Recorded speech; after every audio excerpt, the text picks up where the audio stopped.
Hi, I'm April Ament, and I'm going to show you how to add a YouTube video to your Google Classroom. And you see that I'm in my Google Classroom right now.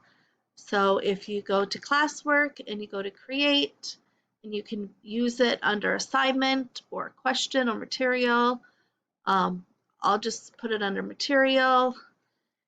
And I found a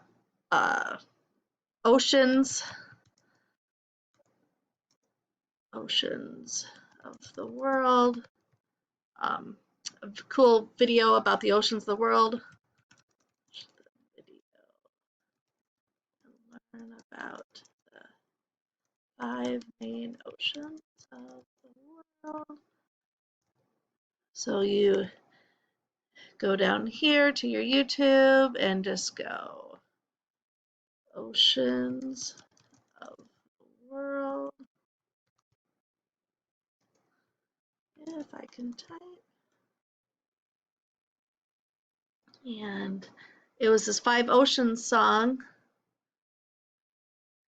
that I thought it's really cute.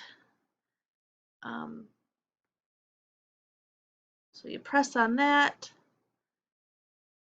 you add video,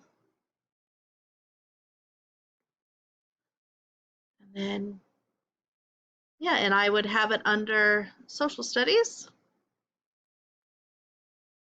And then I would assign or post. So that is one way to use a YouTube video.